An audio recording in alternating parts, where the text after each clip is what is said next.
Subscribe करें हमारे YouTube channel साधना gold को और पाएं वीडियोस सबसे पहले। बेल आइकन दबाना ना भूलें। एक बेटी का मायका कब तक मायका है? जब तक उसके माता पिता हैं।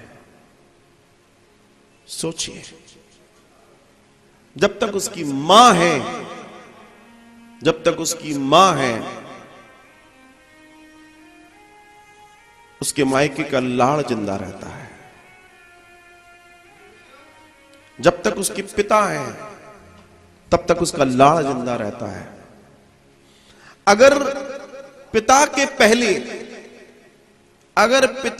पहले मां चली जाती है तो शायद बेटी अपने आंसुओं को थामने की ताकत रख सकती है, लेकिन मां के पहले अगर पिता चला जाता है तो उस बेटी के आंसुओं को रोकने का सामर्थ्य हर किसी में नहीं होता। क्योंकि आज सिर्फ पिता नहीं गया है, आज उसका मायका भी चला गया।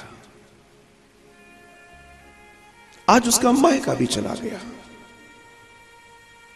क्योंकि अब वो उसका मायका नहीं रहा साहब, अब उसके भैया भाभी का घर रह गया। अब उसके भैया और भाभी का घर है, वो मायका नहीं है। उन बेटियों से पूछिए तो तड़पती हैं अपनी मां अपने पिता के घर जाने के लिए, उनसे एक बार मिलने के लिए। पता तो पड़ जाए कि मां की तबीयत खराब है, पिता की तबीयत खराब है, पता भर पड़ जाए एक बार। उनकी तड़प देखिए आप।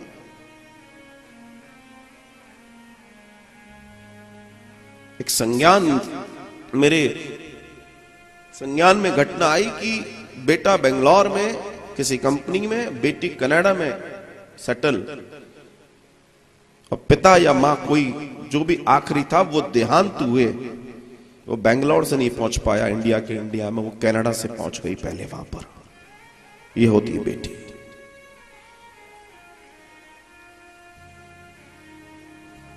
स्त्री के जितना जिगर दुनिया में न किसी के पास था, न है, न हो सकता।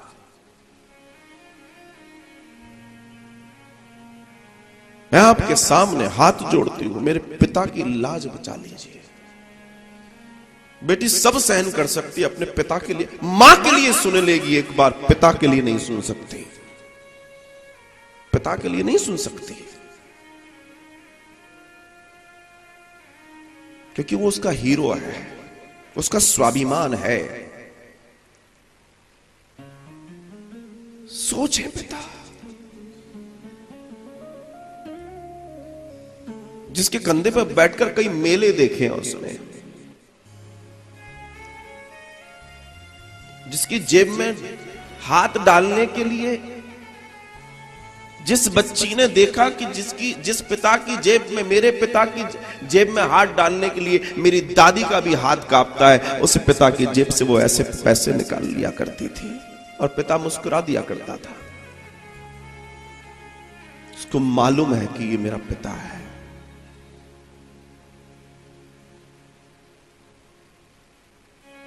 बहुत गहरा रिश्ता होता है।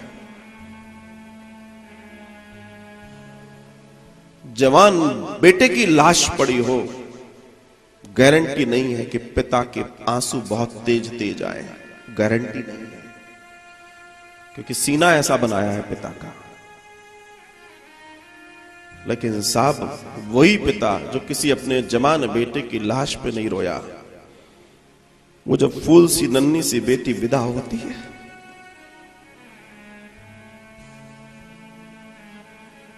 तो वही पिता उससे कलेजे से लगा के फूट फूट के रोता है। यह है पिता।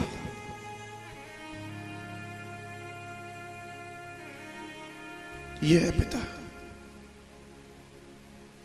जो न जाने कितने समय के अपने आंसुओं को रोके बैठे रहता है और नहला देता है अपनी बेटी को विदा करते समय। नहला देता है।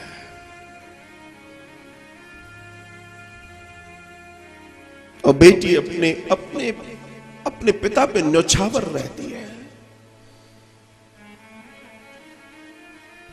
न जाने कौन सा रिश्ता है ये, लेकिन इस रिश्ते से बड़ा कोई रिश्ता ही नहीं है, कोई रिश्ता नहीं है। आज इस रमा से समझिए कि इसके ऊपर क्या बीत रही होगी कि इसके पिता का मान सम्मान ठेस पहुंचाए जाने के लिए ये सब कुछ हो रहा है। मेरे पिता के साथ ऐसा किया जाएगा, मेरे पिता के साथ। अरे वो तो मेरे देवता है, वो तो मेरे पिता हैं, उनके साथ ऐसा कैसे हो सकता है?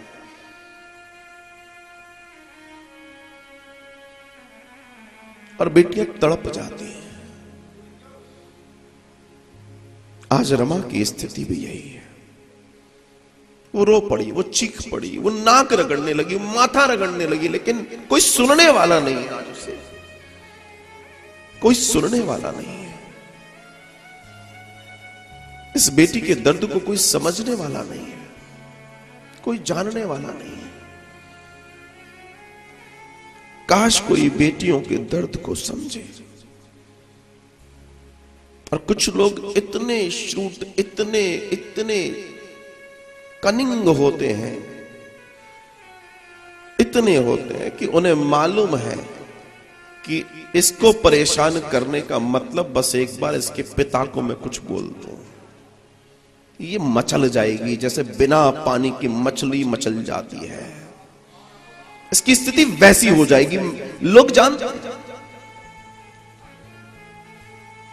और इन्हीं बेटियों के दर्द को दिखा कर ब्लैकमेल करके कई अपनी जिंदगी चलाते हैं। दिए जा रहे हैं ससुराल वाले, इसलिए कि बेटी खुश रहे, मिट जाते हैं। लेकिन एक चीज ध्यान रखना, लोभ समुद्र की तरह इसकी कोई तह नहीं है, यह अनंत है। लोभी व्यक्ति को आप जितना दीजिएगा उसका लोभ उतना बढ़ेगा, उसका कोई अंत नहीं है, कोई अंत नहीं है। कि जीवन में सब ध्यान रखें, सब समझें, और यही जीवन का सार है साहब। आज के समाज की स्थिति अगर देखें तो आज भी स्थिति बहुत अच्छी नहीं है, पहले से ज्यादा बदतर हो गई है।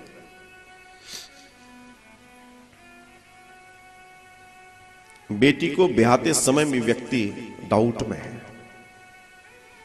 कर तो दिया ऐसा, अब देखो अब क्या होगा। पता है इसके पीछे का सबसे बड़ा कारण क्या है? लड़की वालों को पैसे वाला लड़का चाहिए, ऊंचे पद वाला लड़का चाहिए, और लड़के वालों को गुण से मतलब नहीं है, दिखने में ठीक चाहिए, अच्छे परिवार से चाहिए। तो कुल मिला के शादियां कहां हो रही हैं? एग्रीमेंट हो रहे हैं, लेन देन हो रहे हैं। अब ये नहीं सुनने में आता कि उनकी बहुत अच्छी शादी हुई, उनकी इतने करोड़ की शादी हुई, उन्होंने शादी में इतना खर्च किया। तो जब तुम्हारी पूरी की पूरी आइडियोलॉजी पैसे पे टिक गई तो शादी के टिकने की गारंटी क्या है? विवाह कहां टिकेगा भाई साहब, बताइए। फिर विवाह टिक कहां जाएगा? टिक ही नहीं सकता। और यही कारण है कि आज विवाह नहीं टिक पा रहे, नहीं टिक पा रहे, न टिक पाएंगे, क्योंकि सब अपने अपने अहंकार में जी रहे हैं। वो ये कह रही है कि मैं भी लेकर आई हूं, वो कह रहा है कि मैं भी कम नहीं हूं, तो न तू कम न मैं कम। अब उन न तू कम न मैं कम के चक्कर में वो बेचारे छोटे छोटे नन्हे मुन्ने, उनकी जिंदगी बर्बाद हो रही है। तुम अपने अहंकारों में जी रहे हो, तुम्हें कुछ समझ नहीं आ रहा। तुमसे ज्यादा नालायक कोई नहीं हो सकता। तुम उन नादानों की जानिए कि उनके जीवन का क्या हो रहा है, जो दिन रात कुत्ते बिल्ली की तरह लड़ते हुए अपने माता पिता को बेडरूम में देख रहे हैं।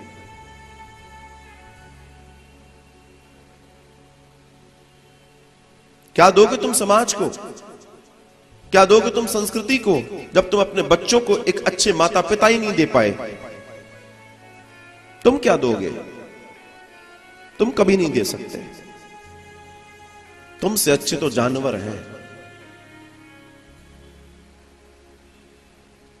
जो शेर से भी लड़ जाता है, कोई मृगी जब उसके बच्चे पे आती है। एक गाय सामने खड़े हो जाती है शेर के, नहीं मेरे बच्चे को तू मेरे को खा, फिर बाद में बात करना, पहले मुझसे लड़। ये अंतर है समाज की इस व्यवस्था में। जो सबसे बड़ी गड़बड़ है वो ये है, सारा कुछ दाम लग चुका है, हर चीज का दाम लग चुका है। दूल्हा बिक रहा है और खरीदने वाले खरीद रहे हैं। और एक चीज की बस मुझे कोई गारंटी दे दे कि जब कोई चीज बिकने वाली ही है, तो ये क्या गारंटी है कि दूसरी बार नहीं बिकेगी, तीसरी बार नहीं बिकेगी, चौथी बार नहीं बिकेगी, पांचवी बार नहीं बिकेगी, बार बार नहीं बिकेगी। जिसने अपना दाम लगवा ही लिया तो फिर खरीदारों की कमी थोड़ी है। कुछ लोग फर्स्ट हैंड खरीदते हैं, कुछ लोग सेकंड हैंड भी खरीदते हैं। क्या दिक्कत है? लेकिन ये सब क्यों हो रहा है? लोभ के कारण। इसके पीछे जो जड़ है वो लोभ है। और जिस पल हम इस स्थिति को जान और समझ पाएंगे, देन एंड देन हम अपने जीवन को सुगम और सहज कर पाएंगे, वरना नहीं हो पाएगा, कभी नहीं हो पाएगा। कभी हुआ ही नहीं है, ये समझ लीजिए, कभी हुआ ही नहीं है, ये समझ लीजिए।